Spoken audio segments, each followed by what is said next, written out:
If there are some accounts that are making you feel bad, unfollow those people, mute those people, just get those people out of your mind. If you're not making decisions and you're letting time slip by and you're procrastinating things, in the end, this is going to be more expensive, more costly for you. Get super clear about your own potential. How far can you go? Which are the skills that you already have that you could actually be using to make money? Welcome to Blisstopia podcast. I'm your host, Mercedes Castellani, life purpose coach, business owner, and your spiritual guide on all things mindset, manifestation, and purpose.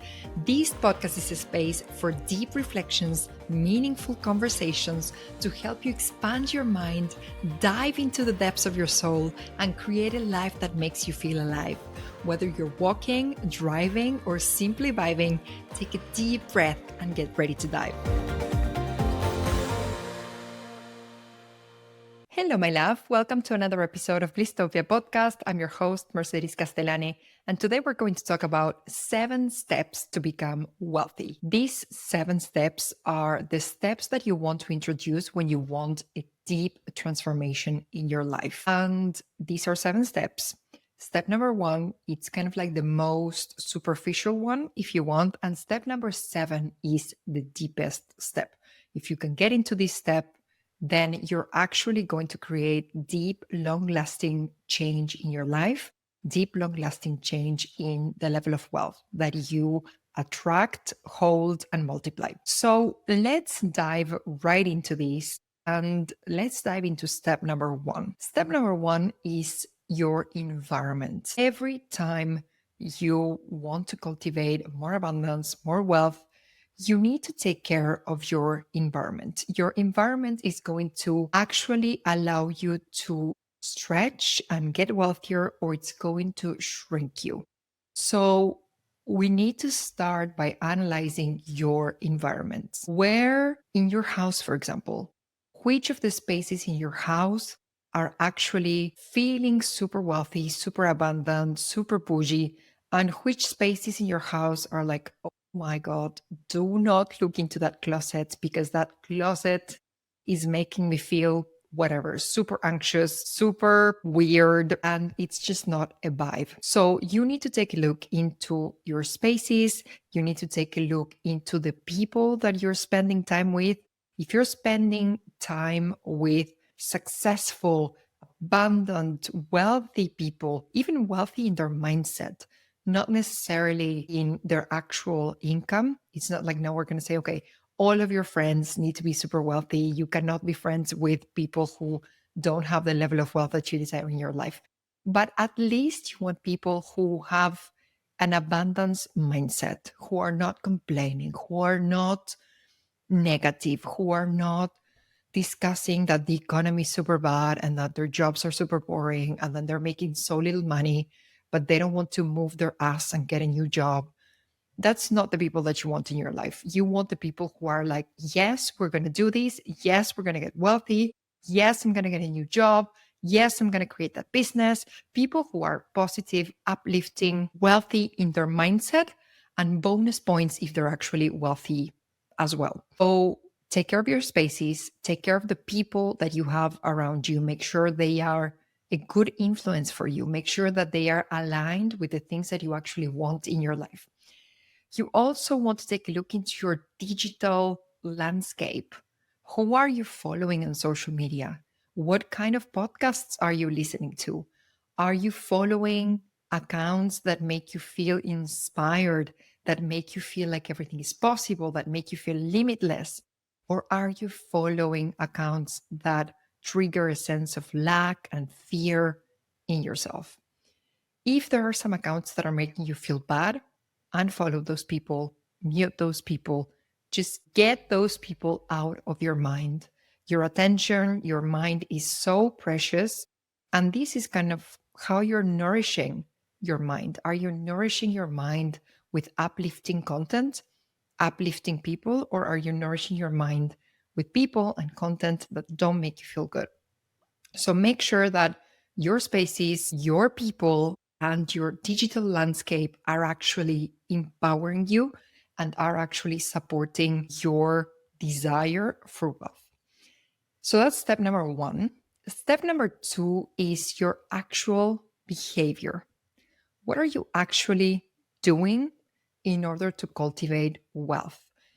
Here we could add anything that actually depends on you, anything that you have the control over. Are you tracking your money? Do you know your numbers? If you have had an avoidant relationship with money until now, let's start looking into those numbers. Let's get super clear. How much do you have in your accounts? If you have debt, how much debt do you have? Let's set up a plan to get rid of that debt. If you've been more anxious, okay, maybe we're going to start looking a little bit less into our accounts, and I'm just going to do it once a month, and then I'm going to track my numbers. So these are the things, the behaviors, the actual actions that depend on you. So tracking your numbers, knowing what you have in your accounts, what you have, what's happening with your numbers. You need to know your numbers as if money was a partner and you're actually trying to understand how your partner is doing. You can ask questions. You can spend a little bit more time if your money needs more attention. You want to really get intimate with your money. Then you need to be super clever and smart with the decisions that you're taking around money. Be super, super careful about all of those things that are like cheap in the short term, but they're going to be quite expensive, cost you more in the long run. For example, if there's a subscription that you know you use this thing whole year long, why are you still paying the monthly subscription that is most expensive than the annual subscription? If you know you're going to be using this service, just go all in, do the annual subscription, and in the long run, over the years, you're going to be saving up more money. And then the other thing that can also be an issue, and we need to tackle this, is indecision. If you're not making decisions and you're letting time slip by and you're procrastinating things, in the end, this is going to be more expensive, more costly for you. So money loves speed. So sit with the decisions that you need to make a decision and actually implement. This is also going to give you a lot more confidence in regards to your money. Okay, I had to make this decision. This is the information that I have right now. This is the decision that I'm going to make. I do this, then we learn and we can iterate. You will never have perfect information. So once you've gathered enough information, make the best decision that you can with the information that you have at that point. And by you taking the action, then you're going to get more clarity and maybe you're going to be able to change things further down the line. But it's much better to get started and correct than to wait for things to be perfect, to wait for perfect information, because that will never arrive and you're going to waste a lot of time. So, what I want you to remember is that you need to be very intimate with your money. You need to know your numbers very well. You need to know how much you're spending, how much you're saving, how much you're investing every month. You need to know what is happening with your money and trust that small actions, daily actions, weekly actions are going to compound over time and provide wealth for you. But it's not going to happen over time. Also, finances work in a way with compound interest in which the things that we do now, they're going to compound over time. So your actions will compound over time, and also literally your money with compound interest will compound over time. So that's step number 4, basically the actions, the behaviors that you actually have control over. And if you feel like you don't have control over them, then maybe we need to look into other layers, such as your beliefs that are not allowing you to take the action that you actually want to take. Step number 3 is your potential. Get super clear about your own potential. How far can you go? Which are the skills that you already have that you could actually be using to make money? Think about that passion that you have. Think about that skill that you're super, super, super good at. How can you actually monetize those? If you love to paint, could you actually paint and sell your paintings? If you love to do theater? Could you actually set up things in a way in which you're actually making money out of that? If you love to travel, can you actually monetize that? Can you turn that hobby into a business that it's actually providing you more money? And what is very fun here is that when we are very, very good at something, we tend to think that everybody is good at that thing. We tend to say, yeah, anybody could do this. But actually, no, you are so good at this. It is so easy for you. Then you think everybody could do it. And it turns out not everybody can do it. In my case, let me give you a real example over here. I have I have always been very good at listening to people. I love one-on-one conversations. I really thrive and enjoy, and I'm so connected with the other person in a one-on-one conversation. And I've always been kind of like that friend that everybody was confining their deepest secrets. Everybody was opening their heart and their soul to in a one-on-one conversation because of how good of a listener I am and how interested I am genuinely in the other person. And I've always been kind of like that friend. And I've always been very good at listening to people. When I was in my corporate career in marketing as a marketing director, I was very good at listening to the other teams. I was very good at listening to the clients. I was very good at listening to my team. I've always been very good at listening to people. I listen, then I make my decisions, and then we're implementing that. But I'm very, very good at listening. And I love listening, actually, because I think that when we listen, we learn a lot more than when we're speaking. So I love listening and learning and connecting with other people. So what did I do? I created business out of that. People are now paying me thousands of euros to listen to them and to ask the right questions and to help them reflect and to help them actually find out what it is that they want to do with their life and how they can transform some ideas into tangible things that they can do to monetize and make more money. So I turned this talent that I've always had, listening to people, deeply caring for people, being an empath, into a business as a coach. So then I would invite you to think, okay, what are my actual skills that I already have? What are my talents? What are the networks that I have, opportunities that I already have? And how can you turn this into money? So you can get very, very creative in here and you can already start acquiring wealth through the things that are already in you. You don't need to wait for something new to appear. You don't need to wait for things to happen. You can actually turn inwards and turn your own talents, your skills, your network into freaking gold. Step number 4, and this is such an important step, and this is actually all of the work that we do inside of Wealth Codes. Step number 4 are your beliefs. What do you actually believe about money will determine your level of wealth. That's it, point blank, period.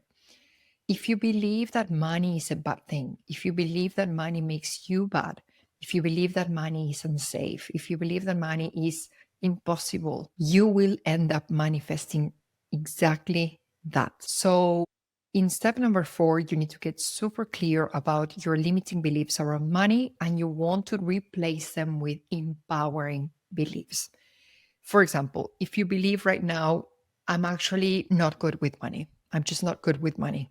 So that's a limiting belief about your abilities with money. You want to transform this belief into I am a great steward of money.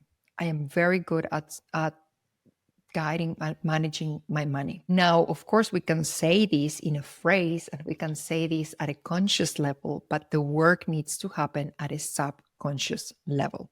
This is exactly what we do inside of Wealth Code. So we rewire all of the limiting beliefs around money so that your money mindset is crystal clear, supporting the level of wealth that you desire. If you believe rich people are bad, rich people are selfish, guess what?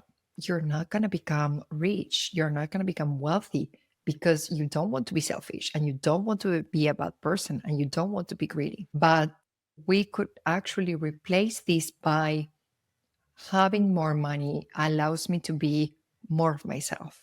And if you're a good person, you have absolutely nothing to worry about. So, your beliefs about what is possible for you, about your skills, and about your worthiness are going to determine the level of wealth that you are going to attract into your life and the level of wealth that you're going to actually have.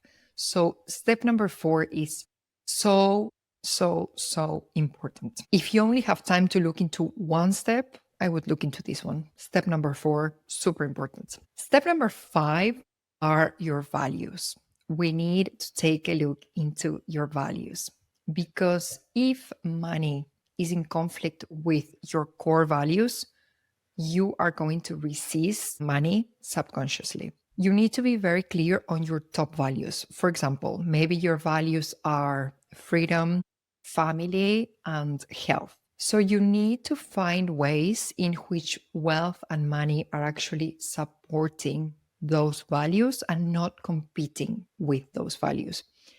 If you love freedom, freedom is a value for you. Having more wealth allows you to be more free because you can have more choices, more options, more things that you can say yes to, and also more things that you can say no to. And that's actual freedom when you can say no to the things that you want to say no to, and when you can say yes to the things that you actually want to say yes to. If your value is family, maybe having more money allows you to spend more time with your family. Take a sabbatical, take 3 months with your family, enjoying their presence because money is there supporting you and supporting your family. If your value is health, having more money, it's going to allow you to eat better, eat organic, vegan, or whichever diet you follow, gluten free, whichever diet you follow, which costs more than a regular diet, of course. Just eating healthy with no pesticides and no added things and processed food and all of that, it's going to cost more. If you want to go to a nice gym, if you want to go to a nice Pilates class, if you want a PT, all of these things are going to cost money. So by you having more money, you can do more things that will support your health. So we need to think, you need to think which are my top values and how does money contribute to those values. Now, if at some point there is a conflict between money and one of those values, for example, between health and money, let's imagine that if you take a new project from work, it is going to mean more money, but also it's going to mean that your health is going to decline because you're going to sleep less, for example, or because you're going to be simply more stressed.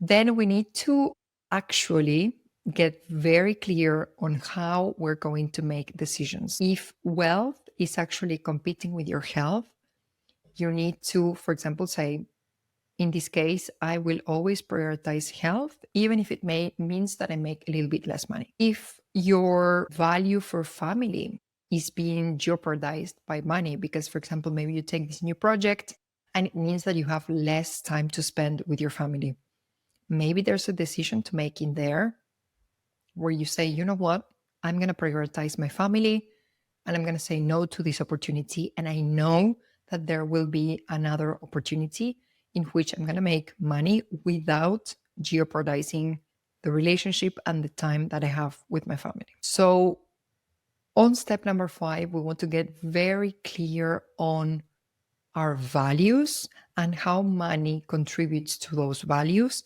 And also, if something happens and you need to choose between a value and money, what are you going to choose? And you need to think this beforehand, before any issue comes up and before any trade off comes up, so that when it happens, you have already made your mind and this is the way things are going to happen. You know how to act, you know how to decide, and values are there to guide your decisions. So you need to be clear on your values so that then when a trade off appears, you know how you're going to choose. Step number 6, and this is so deep already. Remember that the higher the number, the deeper the level of transformation that this is requiring from you. Step number 6 is your identity. Who are you? If you define yourself as a broke person, if you define yourself as a poor person, if you define yourself as a person in debt, guess what? You're going to remain that way because you can never outgrow your self-image. Your self-image, your identity will keep you consistent. You cannot be inconsistent with your own identity. That would be super complicated for the brain. Like, what? So I'm poor, but I'm actually making this amount of money. That would be way too complicated for your brain. So basically, if you define an identity, then all of the rest is going to be coherent with that identity. So if up until now you've been consciously or subconsciously defining yourself as a poor person, a broke person, a person who's always in debt, we need to change that identity and you need to become a wealthy person. If you're an entrepreneur, for example, you need to feel like a successful entrepreneur. If you are in a corporate career, you need to become a successful manager, successful director. So you need to get super clear about the wealthy version of me, my future self. How does she think? How does she speak? How does she dress? How does she decide? How does she act? And then you need to be doing those things. And your future self is here. Your current self is here. And what we want to do is we want to bridge that gap little by little until you actually become that person. And this is not fake it until you make it. It's a true visceral transformation so that you can actually become that person. So what I'm saying here is you need to be wealthy before you are wealthy. You need to become a wealthy woman in the way you feel, in the way you speak, in the way you think, in the way you dress, before you become a wealthy woman in terms of your numbers. You need to become her now before you can see any proof in the external reality. This is also the work that we do inside of Wealth Codes, really embodying, becoming the wealthy woman that you were born to be. And step number 7 is your purpose. This is the place where both of my loves, purpose and wealth, meet, and both of my areas of expertise meet. Because yes, you can be making money in so many different ways, but when you're making money, that it's linked to a bigger purpose, that it's linked to a bigger vision, that it's linked to your soul feeling 100% fulfilled. When you're making money because you're serving people, changing lives, actually doing something good, this is when you're going to get extremely, extremely, extremely wealthy. And let me give you 2 examples here. One example is in your corporate career. One of my clients, she's currently doing the Path to Purpose program, and she initially wanted to be a doctor. Her parents didn't support her. They didn't wanted her to be a doctor. So she ended up studying something completely different. She ended up studying international relations. But guess what? Her soul has always been in contact with medicine. Her soul truly, truly, truly wants to help other people. She wanted to be a doctor because she just wanted to make lives better. And this motivation is there. She really wants to help people. And every time we have a session, you can truly feel that she has this love for other people, that she wants to make lives better. So what did this client do? What did we do inside of Path to Purpose? Basically, we found a way for her to be working in the health sector. So she has a love for medicine and health. She studied international relations, and now we're defining together a career. She's not going to set up a business. She wants to have a job that pays her very good money and gives her stability. So we have designed a plan for her to get a new job in the health industry that allows her to serve other people, that allows her to make lives better through medicine. So she's not going to be a doctor per se because she doesn't have the qualifications to be a doctor, but she will be supporting the healthcare system. So she's going to be doing medicine in a more indirect way. But her purpose of helping other people by making their health better is going to be fulfilled through this new role that we have crafted for her, this new career that we have crafted for her inside of Path to Purpose. And I'm sure she's going to do amazing because when her purpose is aligned with the actions that she's going to be taking daily, she will make a fantastic job and she's going to make lots of money doing this. Let me give you another example. Let me give you the example of another client inside of Path to Purpose as well. She's a fantastic, fantastic, fantastic human being. She really wants to help people. She's an absolute empath. She loves listening to people. She's very intuitive and she has a huge heart. Literally, she just wants to listen to people, support people. So what did we do? We crafted a business for her as a coach, as a career coach, that allows her to listen to people, be empathetic with people, support them in their career transitions. So she has linked her purpose, which is to support people, to listen, to a business. And in a matter of months, her Instagram account blew up to 5,000 followers, literally in a matter of months. And she now has a roster of clients. She's doing very, very well. She's stabilizing, growing her business, but her start was absolutely magnificent. Literally, her business exploded. It was super quick because her purpose is in there. So if you want to make lots of money, at some point, you will have to think, what is the bigger vision here? What is my mission here? Because if you only think about money, it's nice. We love money, of course, but just money, it's kind of like void. But when you can combine money and purpose, that's when things are going to get super fun for you. You're going to absolutely love what you do every day.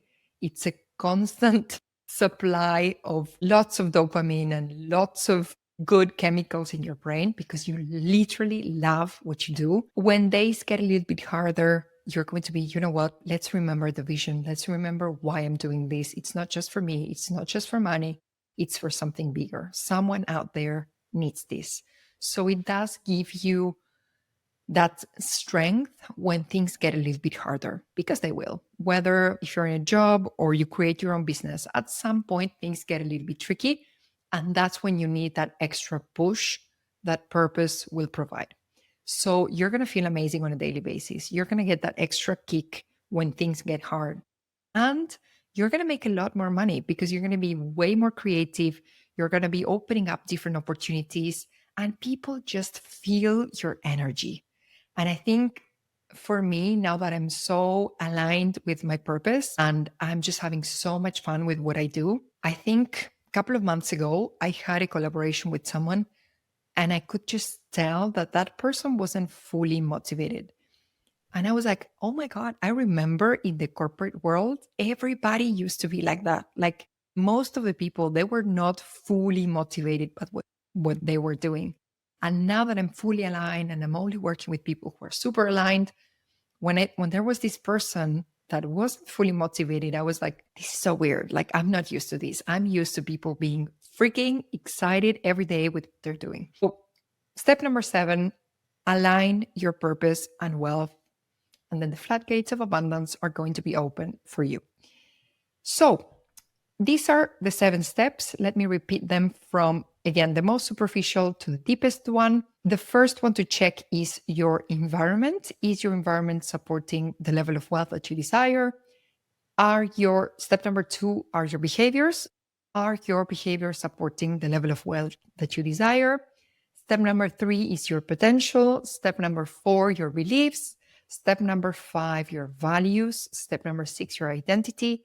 And step number 7, aligning your purpose and wealth. So let me say something just to finalize this podcast today, these 7 steps are not linear. They are all intertwined. You can start working on your beliefs and your actions or your values or your potential and your purpose, but you can work on several at the same time. But you need to know that the further you move down the line towards number 5, number 6, number 7, these are the ones that are going to create deep, long-lasting change. So take a look into all of these steps and you can reflect for yourself. Where am I feeling called intuitively after listening to this episode? Where am I feeling called to start making some changes? Where could I actually start maybe taking just one step in one action in one of these 7 steps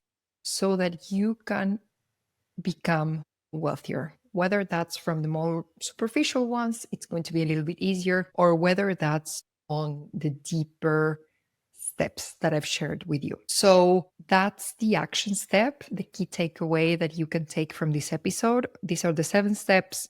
You can reflect on the 7 steps and actually choose one action that you could take right now, this week. Don't wait. Literally this week, start taking action and start moving the needle in terms of your wealth. I am so happy to spend this time with you. Thank you so much for tuning again into Blisstopia podcast. It is my absolute pleasure in life to have this space where I can share all of this with you. I love the podcast. I love long form content because we can go into depth in things, and I'm only here for depth. So I love the podcast. Thank you so much for tuning for this episode. I wish you an amazing week. I will see you on the next episode. And in the meantime, in Blisstopia we trust.